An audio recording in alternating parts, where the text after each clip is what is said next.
Are you moving to Tampa and wondering what the real estate market is like? Then watch this video.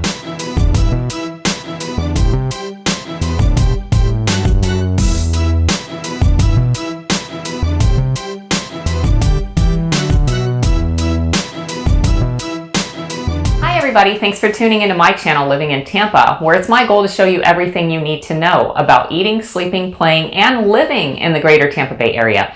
Hey, if it's your first time to my channel, would you do me a huge favor? Hit that subscribe button, ring that little bell so you'll be notified every time that I release a new video. So as promised, today's video is going to be about the real estate market in the greater Tampa Bay area.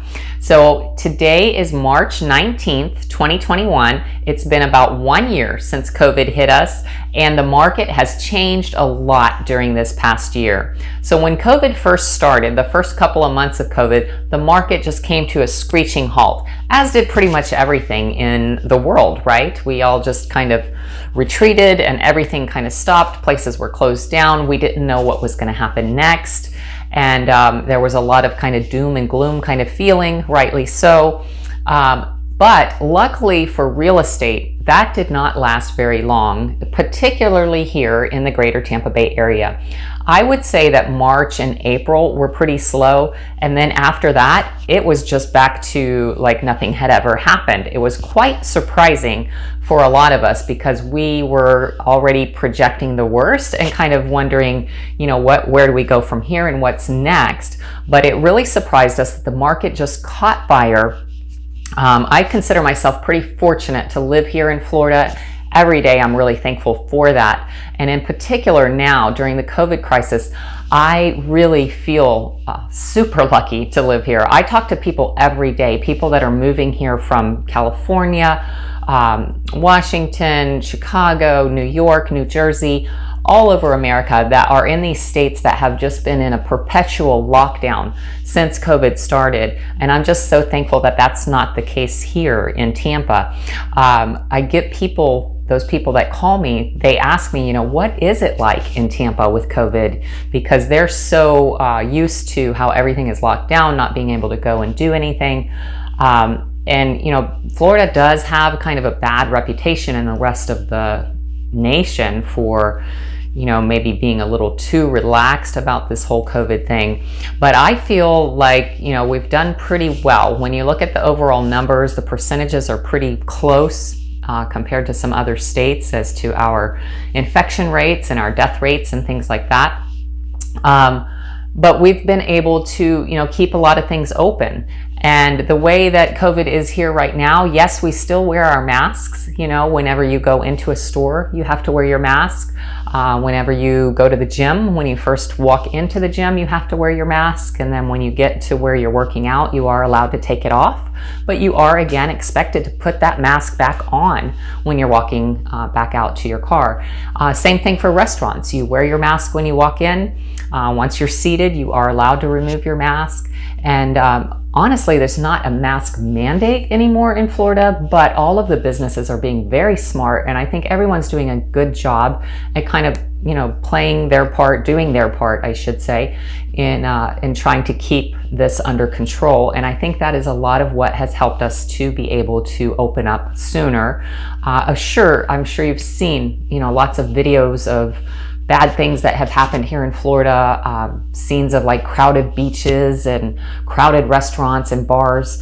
I personally haven't seen it. Now I am, you know, not young and out there partying with the teens, of course, so I'm sure spring break scene is a lot different from where I'm hanging out. But when I go to the beach down in Redington, which is south of Clearwater, the quieter beaches are all south of Clearwater for all you folks that are planning to make a beach trip here. If you don't want to be in that touristy area that's super touristy and super busy like Clearwater or St. Pete, all those beaches in between, Indian Rocks Beach, Indian Shores, Redington, Treasure Island, Madeira, those all tend to be much quieter than Clearwater Beach, and you won't feel as crowded, might make you feel more comfortable if you are, you know, very concerned about COVID. That is an area that's going to have a little more space and not as many people around.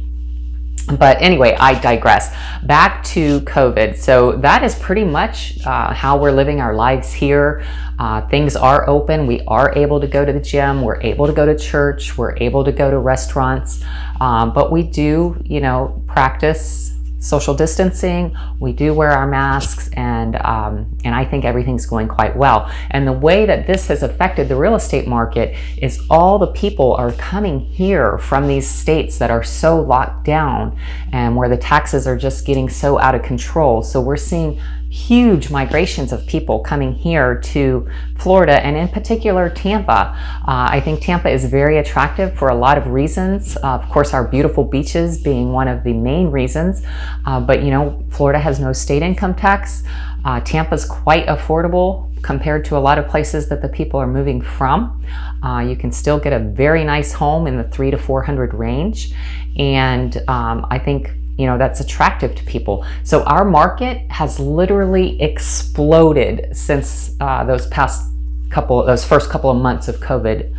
So I would say starting probably in May of 2020. Since then, the market has done nothing but go up, up, up. The prices have gone up significantly, and the number of homes that are on the market has gone down significantly. So basic supply and demand, the inventory, the supply goes down, then the demand goes up and the prices go up. And we've got, people that are trying to buy homes and there's not enough homes for sale. And so we are seeing the fallout from that. We're seeing homes that are selling in a matter of hours sometimes, homes that are selling definitely in a few days, above asking price most of the time. If the house is nice and been renovated and is located in a good area, then absolutely the seller is going to get at least their asking price. And 9 times out of 10, they're going to get a little bit more. We're seeing buyers use escalation clauses. We're seeing buyers pay out of pocket above appraised price, because that's an issue that we are having here, is our appraisals are coming in low.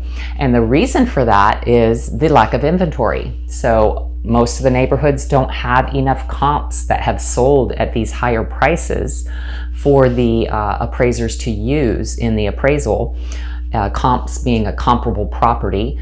So if there's not enough comparable properties that have sold at the higher price, then of course the appraisal is going to come in low. And that's just kind of a vicious cycle that we're in right now. We've got buyers that are willing to pay that price. The appraisals are coming in low, and we're kind of having to work through those issues. And unfortunately for the buyers, most of the time the buyers are just having to pay that difference between the appraised price and the list price out of pocket, because you cannot finance that. The bank is only going to lend you what the home appraised for. So the difference has to come out of pocket, and some buyers have the ability to do that and some do not. But the reason that so many buyers are still so motivated to buy, number one, are those buyers that are moving here from out of state that just want to get to this environment that's a little more relaxed, a little better weather, a little better taxes, all those reasons that I was mentioning before. But also the interest rates are really playing into that. We are still hovering at historic lows. Now the rates have inched up a little bit this past month or so, but there's still, if you look at historic rates, the rates are amazing. So the amount of house that you can afford right now has really gone up because you're getting charged so little interest on the loan. But that is a caveat too, because that is not expected to stay that way. And if those interest rates go up just a little bit, it really, really changes how much home you can afford. So, take for example, if you're looking at a $500,000 house, let's say, and you bought it a few months back when the interest rates were in the low twos, your principal and interest payment may have only been about $1,800. But if you're looking at that same $500,000 house right now and the interest rates have gone up into the low threes, that's going to add on probably a couple $100 at least to your monthly payment. And then people can get priced out of the market that way. Maybe their debt to income ends up being too high and they can't qualify for that loan anymore.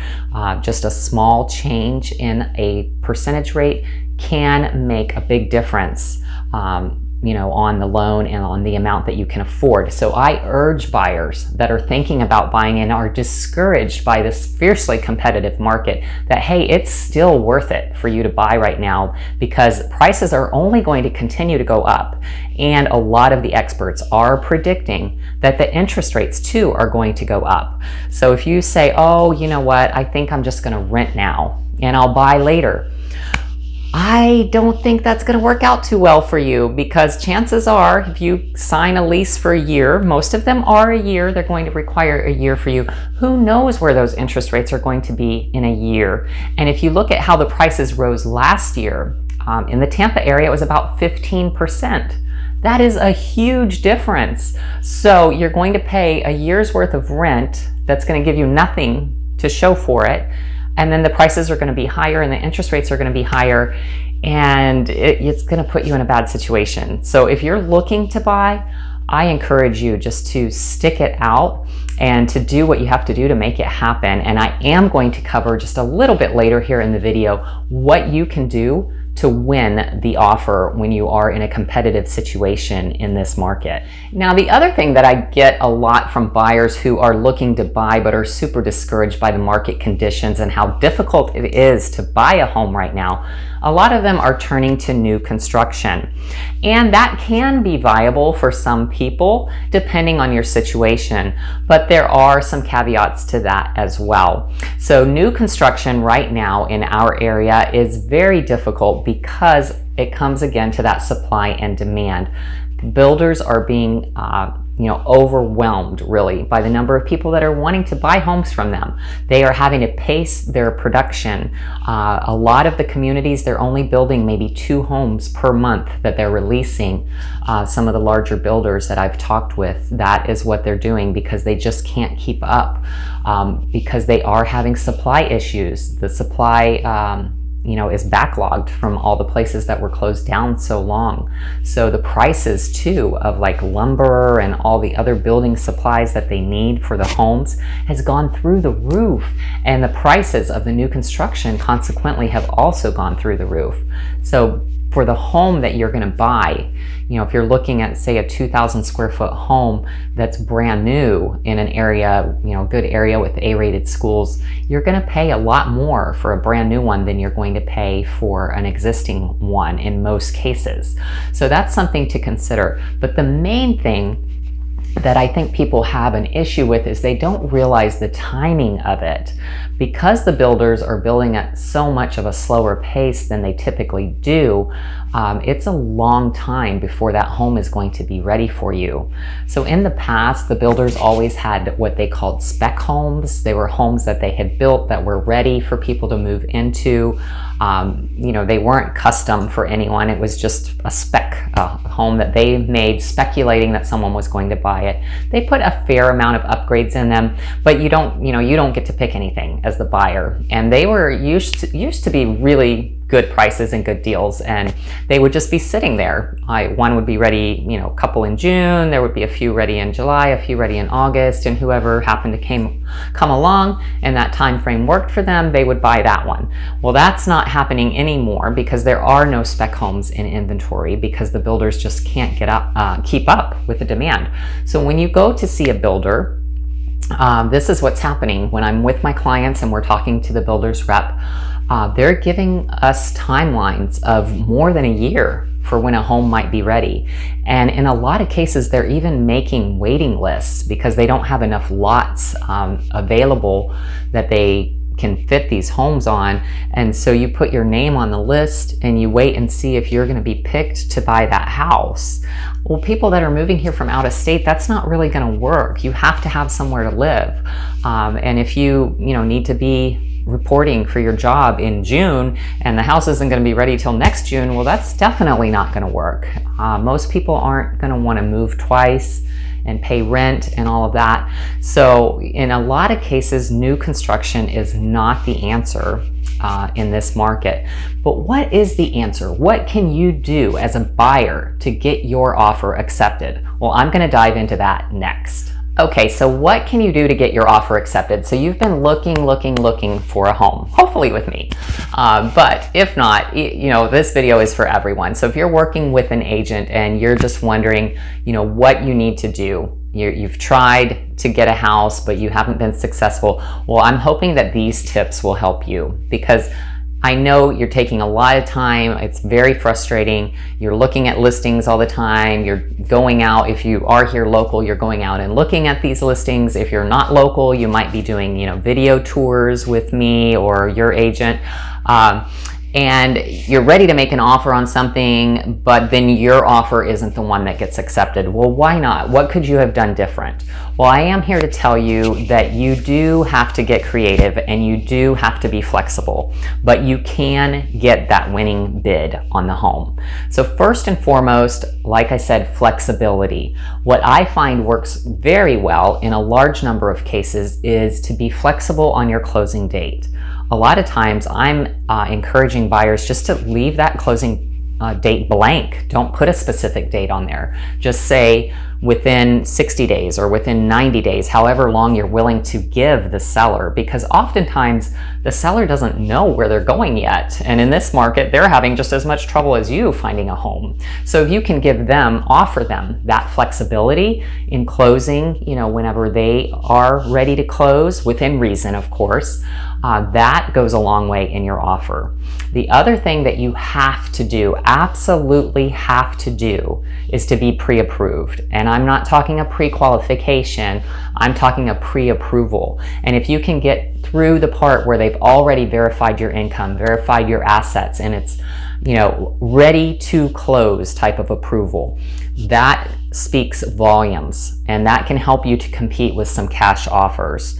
The other thing would be escrow deposit. So your earnest money deposit or your escrow deposit, that needs to be substantial. So if a seller is looking at two offers and they are both about the same price, and one of them, the buyer's only putting down maybe 1% of the purchase price as earnest money, and the other buyer says, hey, I've got to put down 10% on the loan anyway, why don't I just put down 10% for my earnest money? The seller's going to be much more, inclined to accept that offer than the one with the lower earnest money, because it really shows that you're committed to that house. Now, one thing to keep in mind with that earnest money is it is refundable during the inspection period. And the way that we do our contracts here, if you're using the as-is contract in the greater Tampa Bay area, you have an inspection period that is negotiated. And of course, again, in getting your offer to be the winning offer, you want that period to be as short as possible, because that gives the seller a good feeling too, that, hey, if I take my house off the market for them during this inspection period, they can cancel for any reason and they don't lose their escrow deposit. So I want that as a seller to be short, 3 days, maybe 5 days at most. Typically in a normal market, we would give 10 days or 15 days, but definitely that's not happening anymore in this market, because the seller wants to know that you're committed, that you're moving forward. So it gives you time to get an inspector out there, make sure the house is sound and that you're happy with it. And that's plenty of time. 3 days is plenty of time to do that. So we've talked about closing date, we've talked about escrow deposit, we've talked about inspection period, we've talked about pre-approval. The other thing that's really hard to compete with is cash, of course. And if you're, not able to pay cash and you're being financed, then that does make it hard when there is a cash offer to compete.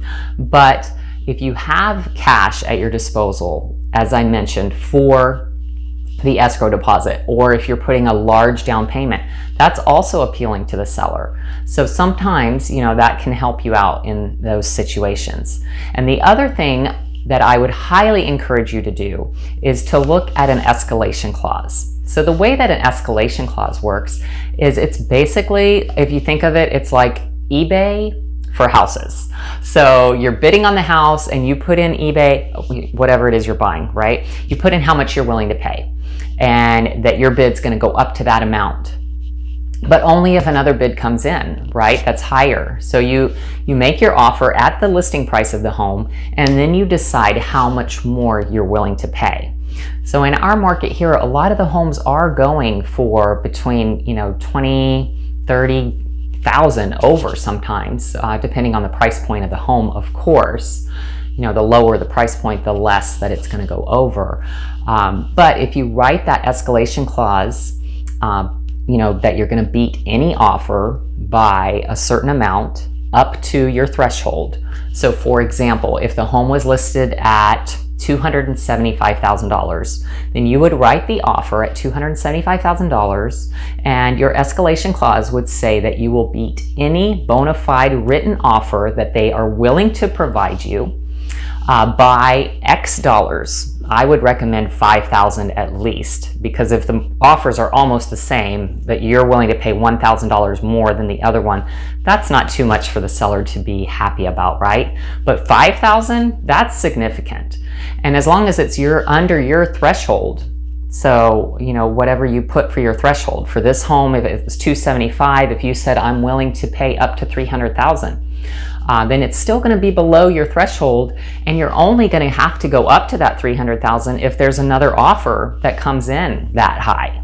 Okay, so that can help you win in a lot of cases, because it's so hard to predict what the other offers are going to come in at, right? You can drive yourself crazy trying to figure that out. So this is kind of the easy answer. You know that you put your best foot forward, what you were willing to pay, the most that you were willing to do. And if that wasn't enough, then that wasn't the house for you. And there's always other houses. So don't get discouraged. That would be my final bit of advice, would be don't get discouraged. A lot of times these things happen for a reason. I've had several times when it hasn't worked out for a buyer, and then the following week we found a house that was so much better for them. It fit their family better, the location was better, and they ended up getting that one. And they were actually so happy that the other one didn't work out. So just keep that in mind, that if the house that you just missed out on, it didn't work out and you're really discouraged, don't give up. Don't give up. And then my number one piece of advice, of course, would be make sure you are working with an agent that understands your needs, that knows what you're looking for, and that knows the market, knows what they're doing. And I'd love for that agent to be me, of course. So if you are even thinking about moving to the Tampa Bay area, please reach out to me. I would love to talk with you. I'd love to know a little bit more about you and your family, your situation, so that I could help you find the right home and the right area that fits your lifestyle. You can reach me by phone, you can call me, text me, email me, however you want to reach out to me. I'm always available. When it comes to moving to Tampa, I've got your back. Thank you so much for watching this video. Please do me a favor, hit subscribe if you haven't already, and I will see you next time.